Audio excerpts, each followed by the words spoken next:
మొత్తం మీరు చూస్తున్నారు కదా, మంత్రుల వ్యవహార శైలి, ఎమ్మెల్యేల వ్యవహార శైలి, ముఖ్యమంత్రి వారి కుటుంబము, వారి దోస్తుల వ్యవహార శైలి నిజంగా బాధ అనిపిస్తుంది. రాక ఆయనకు చిన్న వయసులో ముఖ్యమంత్రి అవకాశం వచ్చింది, మంచిగా పని చేసుకుని మంచి పేరు తెచ్చుకునే అవకాశం ఉండేది. దాన్ని చెడగొట్టుకుని అనవసరంగా కక్ష సాధింపులు, వేధింపులు, కూల్చివేతలు, ఎగవేతలు, పేల్చివేతలు, మొత్తం విధ్వంసాల ద్వారా రాష్ట్రాన్ని అధోగతి పాలు చేస్తున్నారు. ఫోన్ ట్యాపింగ్, డ్రగ్స్, ఈ రెండు ఇష్యూస్ బాగా ఇబ్బంది పెడుతున్నాయి. ఎవరిని బీఆర్ఎస్ ఏమి ఇబ్బంది ఏముంది? ఇప్పుడు ఫోన్ ట్యాపింగ్ అనేది అది అక్రమ కేసు. నేనేమంటున్నా, దాన్ని ఏదో ఆ చక్రవాకము, మొగలి రేకులు, వెనకటికి మనం చిన్నగా ఉన్న కలంకిత ఏదో సీరియల్ వస్తుండే ఈ టీవీలో, ఆ పాట వస్తుండే ఓ కలంకిత. సో అట్లా ఓ సీరియల్ లాగా సాగదీస్తున్నారు తప్ప ఇప్పటి వరకు ముఖ్యమంత్రి రేవంత్ రెడ్డి గారు, ఆయననే హోంమంత్రి, official press meet phone tapping ఇష్యూలు ఒకటన్నా పెట్టిండా? ఎంతసేపటికి వినండి, ఎంతసేపటికి చిట్ చాటిల పేరిట లీకులు, ఆయన డబ్బా టీవీలల్లా, ఆయన డబ్బా రోత పత్రికలలో వేసే పిచ్చిరాతలు తప్ప. ఇప్పుడు మీరు బీజేపీ ఎమ్మెల్యేలు కేసు, ఫామ్ హౌస్ ఎమ్మెల్యేల కేసు ప్రెస్ మీట్ పెట్టినందుకే నెగటివ్ అయింది కదా. అప్పుడు కేసీఆర్ పెట్టిందని హైకోర్టు కూడా కరెక్ట్ కాదని చెప్పింది. నేనేమంటున్నా, you are head of the government, it's your prime responsibility as home minister also. ఏం జరుగుతుంది ఏదో నువ్వు చెప్పు రాష్ట్ర ప్రజలకు. నిజంగా మరి తప్పుంటే చెప్పు, ఫోన్ ట్యాపింగ్ లో గిట్లైంది గట్లైందని ఆధారాలు ఉంటాయి. చెప్పారు కానీ చిట్ చాట్ ఎందుకు, చిట్టు చాట్ ఎందుకండి? స్ట్రైట్ గా భయం ఎందుకు భయపడుతున్నావు?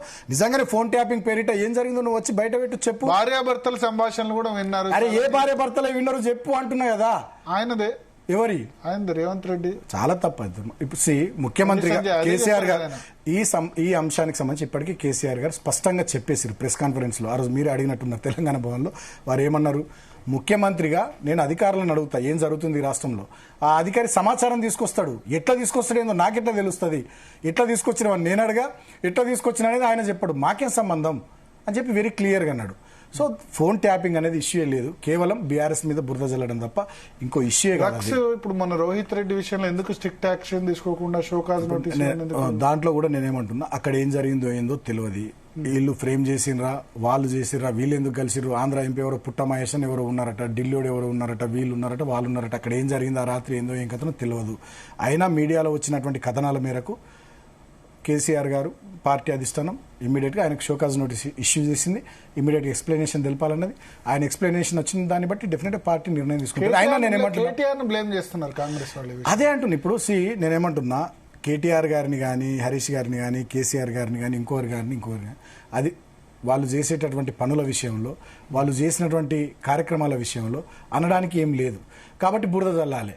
ఏదో ఒకటి ఫోన్ ట్యాపింగ్ అనో, లేకపోతే డ్రగ్స్ అనో, ఇంకోటనో బురద. కేటీఆర్ గారు చెప్పారు, నేను వస్తావా టెస్ట్ చేసుకుందాం, నీ రాహుల్ గాంధీని రమ్మను, నీ ఢిల్లీ కాంగ్రెస్ ఎంపీలను అందరినీ రమ్మను, మీరు కూడా అందరు చేసుకుందామని చెప్పి, డ్రగ్ టెస్ట్ తీసుకుందామని చెప్పి కేటీఆర్ గారు చెప్పారు. ఇప్పటిదాకా వాళ్ళు ఎవరు రాలేరే. రమ్మని రాహుల్ గాంధీ గారిని రమ్మనండి. ఆయన రేవంత్ రెడ్డి గారు దోస్తుంటాడు, హర్యానాకు సంబంధించినటువంటి ఎంపీ, వారిని కూడా రమ్మనండి, చేద్దాం. తెలంగాణ ఎంపీలను కూడా రమ్మనండి. భూపేంద్ర సింగ్ కూడా కుమారుడా? రమ్మనండి. రందీప్ హుడా రమ్మనండి. నేను అడుగుతున్నా, నల్గొండ ఎంపీ రఘుని రమ్మనండి. మీ ఎంపీలు రాని, మా కేటీఆర్ గారు వస్తారు, చేసుకుందాం డ్రగ్స్ టెస్ట్. వాళ్ళు వస్తేనే ఎందుకు అని అప్పట్లో రేవంత్ రెడ్డి కొండా విశ్వేశ్వరరెడ్డి విసిరారు. నేనేమంటున్నా, మీరేమన్నారు? కేటీఆర్ రావాలన్నారు. మా కేటీఆర్ వస్తాడు, మీరు కూడా రండి నేను అంటున్నా కదా. మీరు రండి, మేము వస్తాం, అందరం చేసుకుందాం డ్రగ్స్ టెస్టులు. ఎవరొద్దు అంటున్నారు? నేను అంటున్నా కదా, నల్గొండ ఎంపీని రమ్మనుండ్రి, ఇంకా నీ దోస్తులు రేవంత్ రెడ్డి గారు చుట్టుపక్కల ఉండే దోస్తులు, ఆ పేర్లు ఆయనకు తెలుసు కదా, వాళ్ళని రమ్మనుండ్రి. తర్వాత మీ ఢిల్లీ మీ ఫ్రెండ్స్ ఎంపీలు వాళ్ళని రమ్మనుండ్రి, రాహుల్ గాంధీ గారిని రమ్మనుండ్రి, అందరం చేసుకుందాం టెస్టులు. We are ready.